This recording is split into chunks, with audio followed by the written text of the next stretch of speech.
श्री स्वामी समर्थ. आपणा सर्वांचे माझ्या चॅनलमध्ये मनापासून खूप खूप स्वागत आहे. तर कडाक्याची थंडी चालू आहे आणि अशा कुडकुडत्या थंडीमध्ये सगळ्यांनाच गरमागरम आणि चटपटीत काहीतरी खावंसं वाटते. तर मग आपल्याला चटपटीतही हवंय, गरमागरमही हवंय आणि कमी वेळेत पण झालं पाहिजे. तर मग अशा वेळेस आपण अगदी 10 ते 15 मिनिटांमध्ये तयार होणारी कुकरमधील पावभाजी हा ऑप्शन बेस्ट आहे. तर मग चला डिटेलमध्ये रेसिपी बघूया. रेसिपी आवडली तर सबस्क्राईब करा आणि रेसिपी लाईक करा.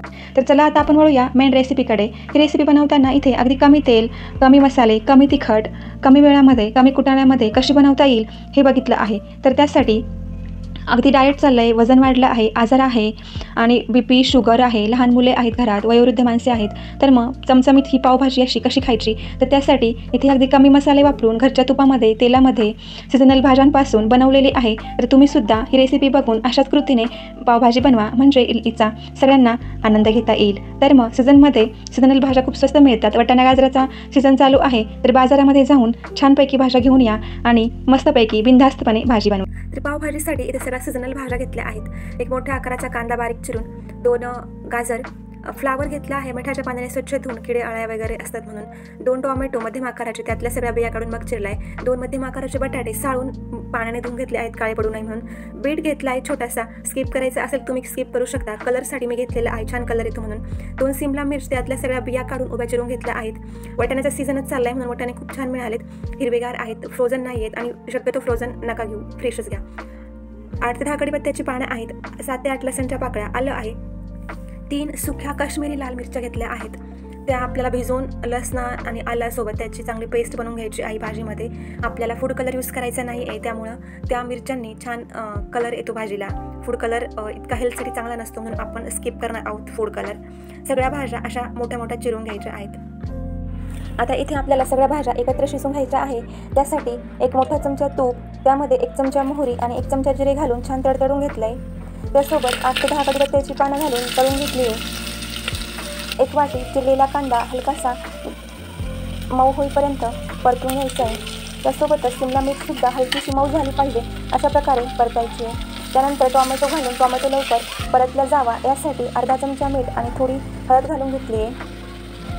आता यानंतर लसूण, आलं आणि काश्मीरी लाल मिरची पेस्ट बनवून घेतली होती, ती छान परतला गेली पाहिजे. आलं लसणाचा कच्चा वास गेला पाहिजे, त्यामुळं लगेच इथं घालून घेतली आहे. आणि त्याचसोबत कोथिंबीरसुद्धा टाकून छान या कांदा लसणाचा कच्चा वास गेला पाहिजे अशा प्रकारे परतून घेतलं आहे. यानंतर 1 वाटी चिरलेला बीट, 1 वाटी गाजर, बटाटा आणि फ्लावर, वाटाणा ह्या सगळ्या भाज्या एकापाठोपाठ घालून त्या साधारण 4-5-6 मिनटं आपल्याला या फोडणीमध्ये छान परतू द्यायच्या आहे.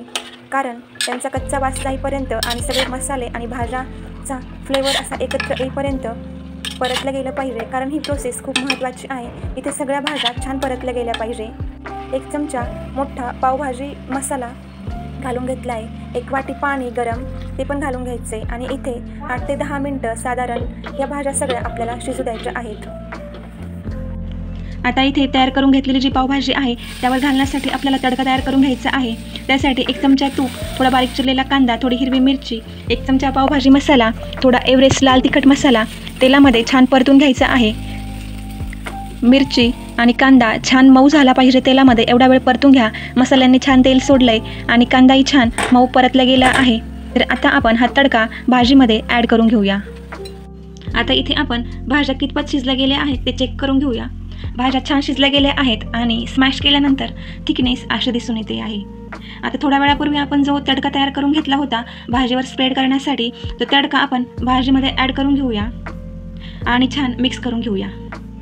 आता भाजीला कुठल्याही प्रकारचा आपण फूड कलर यूज केलेला नाही, तरीसुद्धा इतका छान कलर आलेला आहे. कुठल्याही प्रकारचे जास्त मसालेसुद्धा यूज केलेले नाही. आता भाजीची थिकनेस आणि कन्सिस्टन्सी आपल्याला ॲडजस्ट करून घ्यायची आहे. त्यासाठी आपल्याला पाणी ॲड करून घ्यायचे आहे. लक्षात ठेवा, भाजीमध्ये पाणी ॲड करताना कधीही थंड पाणी वापरू नका. पाणी गरम करूनच घ्या आणि नंतर घाला. तर आता भाजी थोडा वेळ आपल्याला 4 ते 5 मिनिटे शिजू द्यायची आहे आणि त्यानंतर हिरवी कोथिंबीर घालून घ्यायची आहे आणि 2-3 मिनिटे अजून शिजू देऊया. तर भाजी खाण्यासाठी आपल्याला आता रेडी झालेली आहे. आता आपण छान प्रकारे ही सर्व करायला घेऊया. आता इथे पावभाजी सर्व करायला घ्यायच्या अगोदर आपण 2 पाव घेऊन मध्ये असे सेंटरला कट करून त्यावर सगळीकडे पावभाजी स्प्रेड करून घ्यायची आहे. आणि एका पॅनमध्ये थोडंसं तेल, त्यामध्ये चिरलेली कोथिंबीर आणि 2-3 चमचे पावभाजी टाकून छान परतून घ्यायची. आणि पावभाजी स्प्रेड केलेले जे पाव होते ते असे छान तेलामध्ये घोळवून दोन्ही साईडने छान भाजायचे आणि क्रिस्पी बनवून घ्यायचे आहेत. हा क्रिस्पी बनवलेला जो पाव आहे ना तो खूप छान लागतो. तो असाही नुसता जरी खाल्ला तरी खूप छान लागेल. तर भाजीची कन्सिस्टन्सी खूप छान झालेली आहे, खूप पातळही नाही आणि खूप घट्टही नाही. तर चला इथे आपण सर्व करायला घेऊया. त्यासोबत लिंबू आणि कांदा आणि मोठी डिश भरून पावभाजी घेतलेली आहे. त्यावर आपण थोडासा कांदा स्प्रेड करायचा, थोडा लिंबू पिळायचा आणि कोथिंबीर टाकून घ्यायची आणि पावभाजीचा आनंद लुटायचा.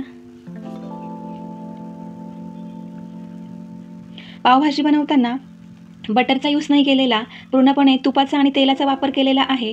जास्त मसाले वापरलेले नाही आहेत, कुठला फूड कलरही वापरलेला नाही आहे. कलरसाठी बीट आणि काश्मीरी लाल मिरची होती त्याचा वापर केलेला आहे. त्यामुळे सगळ्यांना खाण्यासाठी ही भाजी खूप आरोग्यदायी आहे.